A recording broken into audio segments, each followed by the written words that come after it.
오늘 설교 제목은 하나님 나라가 임하시옵소서라는 제목입니다. 달라스 연합 장로교 유튜브에 보니까 정확한 이름은 달라스 연합교회라고 이렇게 되어 있던데요.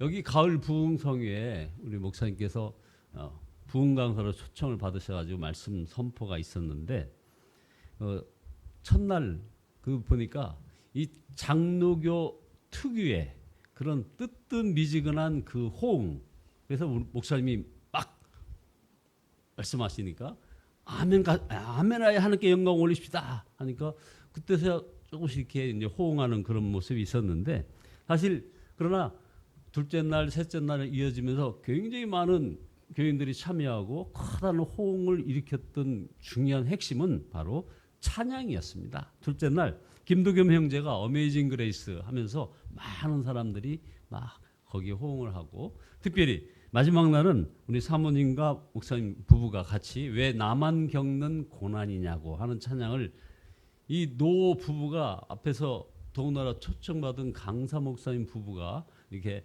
찬양을 할 때, 이들은 이제 그 조금만 가면 바로 플로리다의 그 엄청난 그 허리케인 이언 이거의 피해로 무려 71명이 숨지고 재산 피해만 2,600억 달러랍니다. 천문학적인 피해를 입은 바로 그 옆에 지역을 보면서 우리 목사님이 선포하는 하나님 나라의 소망, 이것에 굉장히 많은 공감과 호응이 있었다는 것을 보게 됐습니다.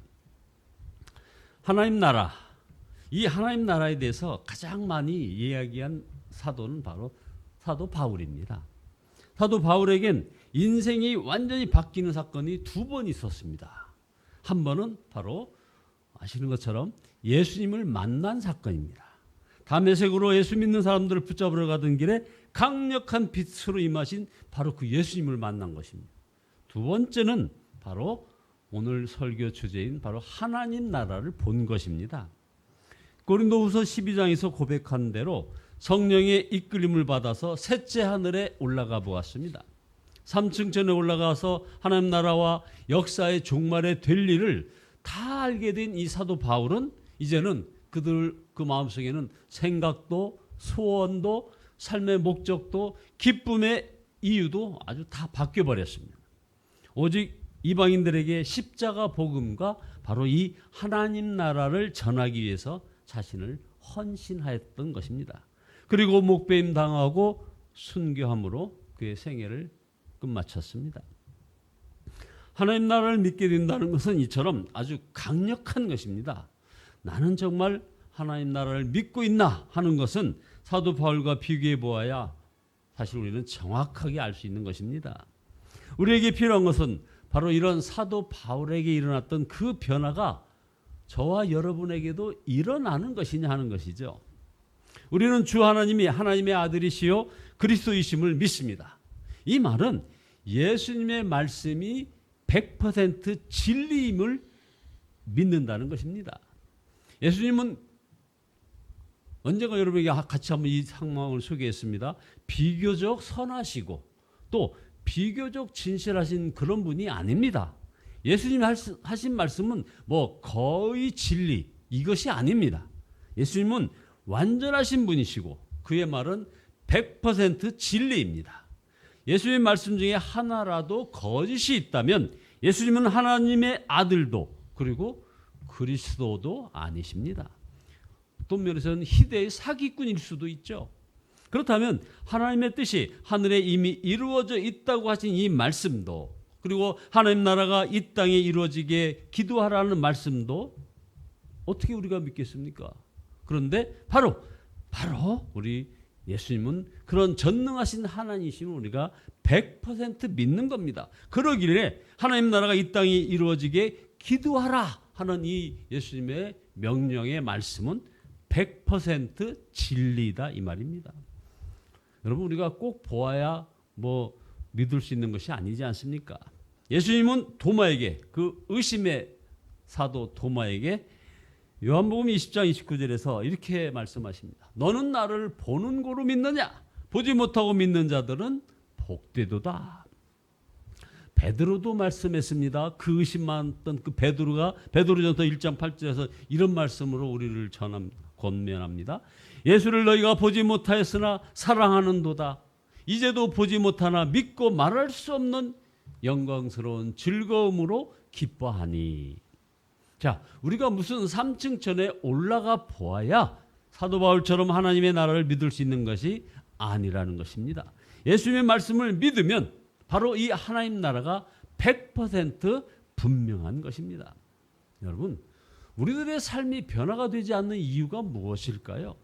많은 성도들이 바로 이 하나님 나라에 별로 관심이 없는 것입니다. 이 세상에서 잘 살게 해주시기를 기도하지 하나님 나라를 위해서는 기도하지 않습니다. 그래서 잘 살 때가 오기를 기다리지 하나님 나라를 기다리지 않는 우리 한국교회 성도들의 현 주소가 있습니다. 이것이 우리가 예수님을 믿어도 삶의 변화가 되지 않는 결정적인 이유입니다. 삶에 아름다운 향기가 없어요. 그리스도의 편지 같은 그 내용이 없어요. 어떤 사람은 하나님 나라에 대한 믿음을 분명히 갖게 되는 것을 심지어 두려워하기도 합니다. 사도 바울처럼 모든 것 다 버리고 순교할까 봐 두려워합니다. 그러나 하나님께서는 그런 걱정을 하는 우리를 보고서 또 걱정하신다는 것 우리가 알아야 합니다. 빌립보서에서 바울 사도는 빌립보 사람들을 생각하며 울었다는 말씀을 하고 있습니다. 빌립보서 3장 18절에 내가 여러 번 너희에게 말하였거니와 이제 또 눈물을 흘리며 말하노니 여러 사람들이 그리스도의 십자가의 원수로 행하느니라. 보십시오. 십자가의 원수로 행한다는 겁니다. 믿는 사람들이. 세상 관점에서 보면 옥에 갇힌 사도 바울이 정말 불쌍한 처지입니다. 그러나 사도 바울은 그런 빌립보 사람들을 보고서 울었습니다. 하나님 나라를 알지 못하고 멸망의 길로 가는 것이 너무나 불쌍했기 때문이겠습니다. 사도 바울이 불쌍해서 우는 것이 아닙니다. 사도 바울이 순교해서 불쌍한 것이 아닙니다. 하나님 나라를 적당히 믿는 이들이 그래서 불쌍한 것입니다. 세 가지 사례를 소개하겠습니다. 첫 번째, 부자 청년의 사례. 잘 아시죠? 영생을 얻고자 평생 율법을 지키며 살았던 부자 청년. 예수께 왔었습니다. 그러나 가진 것을 다 가난한 사람에게 나누어 주고 나를 따르라 하셨을 때 그는 근심하며 예수님을 떠나갔습니다. 그는 영생에 관심이 컸고 또 그 나름대로 노력을 철저히 했습니다. 그러나 그는 진짜 하나님 나라를 보지 못했기에 재물 때문에 하나님 나라를 포기하고 말았습니다. 바로 이것이 적당히 믿는 것의 표본입니다. 두 번째 사례입니다. 바로 롯의 아내입니다.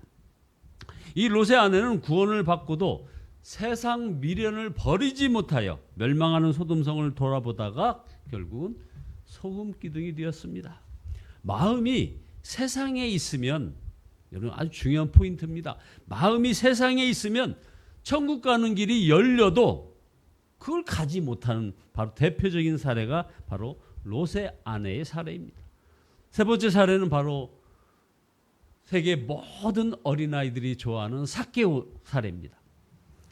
하나님의 뜻을 따라 살아본 적이라고는 한 번도 없었을 세리장 삭개오는 바로 이 예수님을 만나서 자신의 재산 대부분을 아낌없이 사람들에게 나누어 주었습니다. 어떻게 율법을 지키며 살던 부자 청년도 하지 못한 이 일을 인간 말종인 삭개오가 할 수 있었을까요? 예수님을 만나고 진짜 예수님을 주로 영접한 것입니다. 오늘 유치부 어린아이 박하준과 그리고 조엘 이 어린아이가 헌금을 했습니다. 감사 헌금을 했습니다. 이렇게 어린아이 같은 그런 믿음을 삭개오가 갖기 시작했던 것입니다. 그래서 그 결과 삭개오 안에 하나님 나라가 임하였던 것입니다. 하나님 나라가 임한 이 삭개오는 결국은 이 재물을 아낌없이 사람들에게 나누어 줄 수 있는 데까지 그의 신앙이 올라갔던 것입니다. 자, 여러분은 부자 청년이 되기를 원하십니까? 아니면 삭개오 같이 되기를 원하십니까? 부자와 거짓 나사로에 나오는 바로 그 부자가 되고 싶습니까? 아니면 거짓 나사로가 되고 싶습니까? 여기에 바로 많은 분들의 갈등이 있습니다. 선뜻 결단하기가 어려운 것입니다. 우리가 하나님 앞에 1분만 서 보게 되면 딱 1분만 말입니다. 그러면 우리 중 누구도 갈등하지 않을 것입니다. 저 당연히 삭개오죠. 당연히 거짓 나사로죠. 이렇게 할 것입니다. 세 번째, 주님은 주기도문에서 아주 명확하게 말씀하십니다. 하나님 나라는 이미 하늘에 이루어져 있다는 것입니다. 우리가 이 세상에서 보는 나라들보다 더 분명한 나라라는 것입니다. 우리는 그 하나님 나라의 백성이라는 것입니다. 그리고 이제 이 땅에도 이루어질 것이라 이 말입니다. 그러므로 이제부터는 모든 문제를 하나님 나라의 관점에서 보아야 합니다. 하나님 나라의 관점에서 모든 문제를 보실 수 있습니까, 여러분? 그렇게 되면 우리는 이제 어떻게 살아야 할지가 분명해지는 것입니다.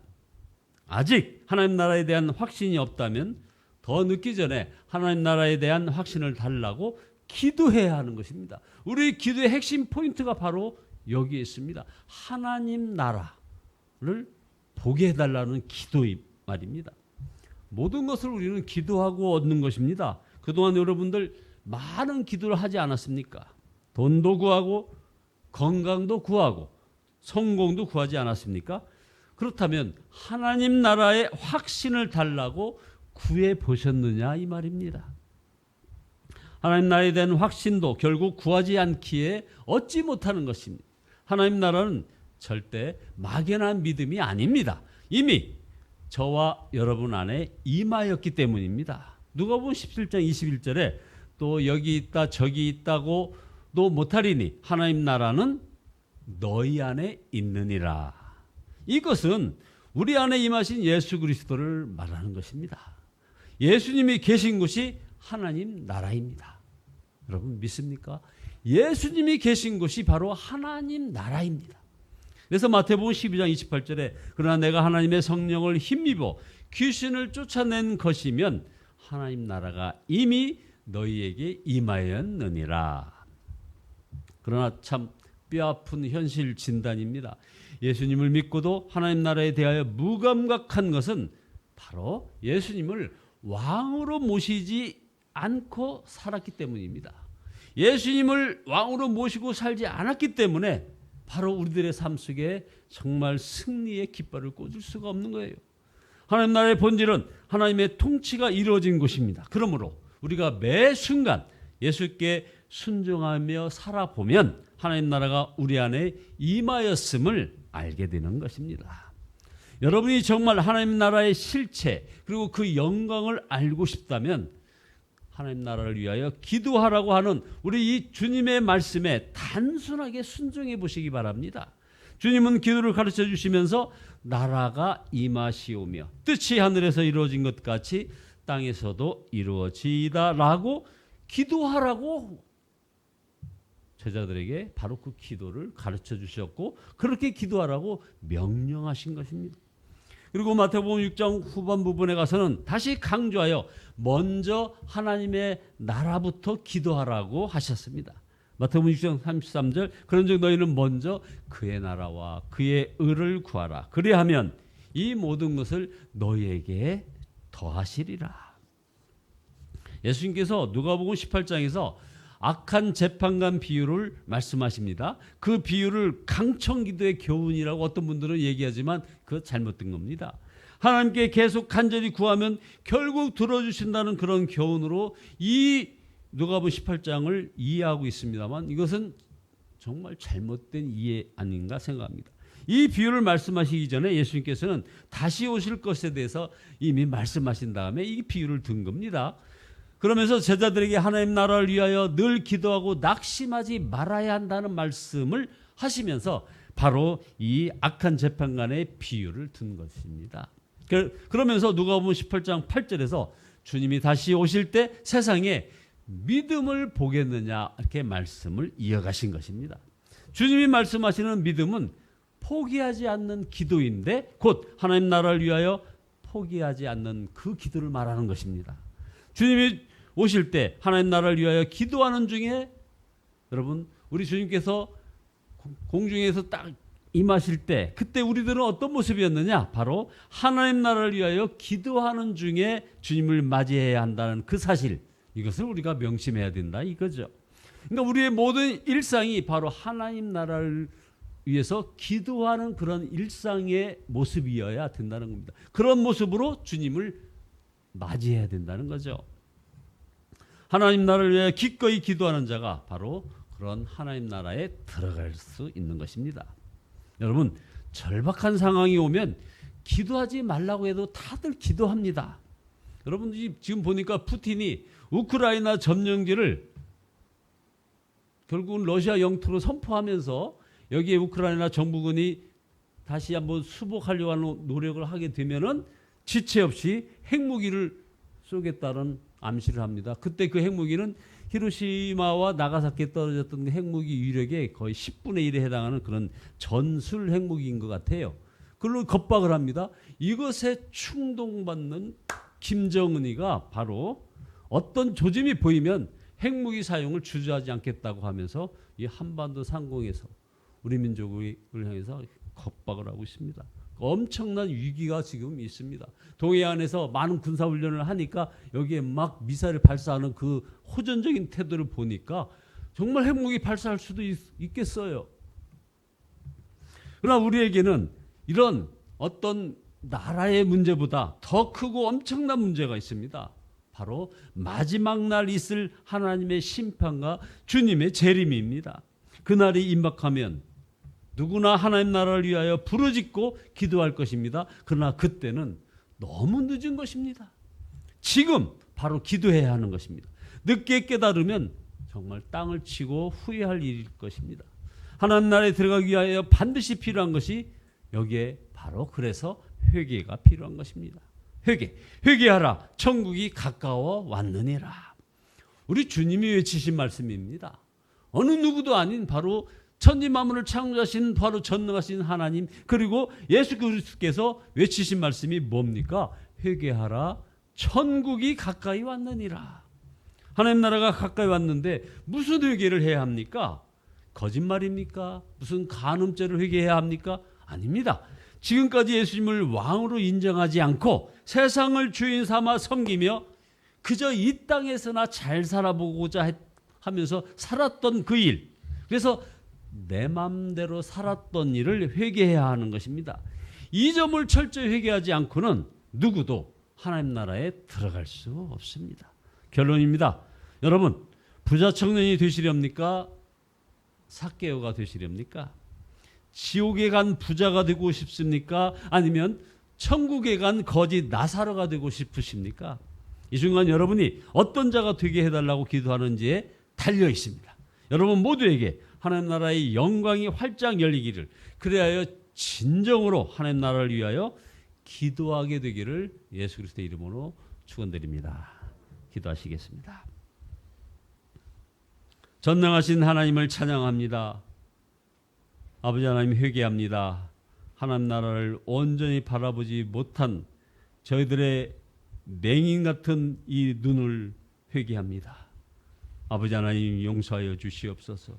그리고 그 십자가 구원을 온전히 노래하고 감사하며 바로 이 하나님 나라가 이 땅에 임하게 아버지 하나님이 역사하여 주옵소서. 우리 마음에, 우리의 가정에, 그리고 우리 교회에, 우리의 모든 일터와 아버지 하나님의 병든 우리들의 심령 속에 우리나라, 이 민족, 열방에 하나님 나라가 임하게 하여 주시옵소서. 예수 그리스도의 이름으로 기도드리옵나이다. 아멘. 찬송가 450장입니다. 450장입니다.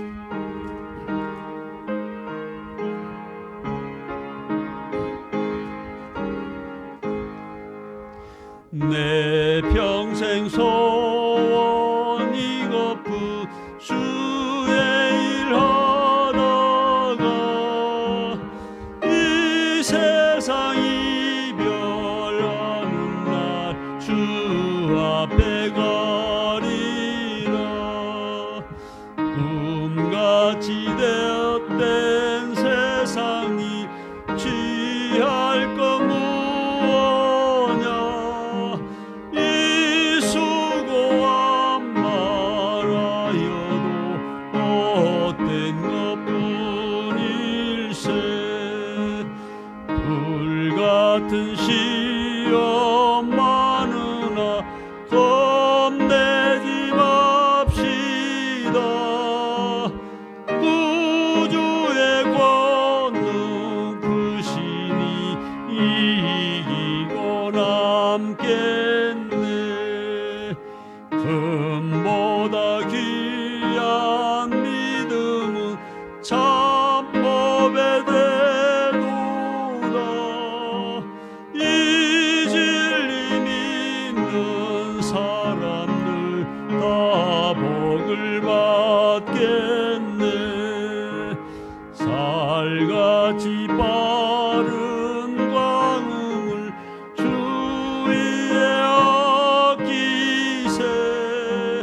온몸과 마음을 바치고 힘써서 일하세. 아멘. 주여 삼창하십니다.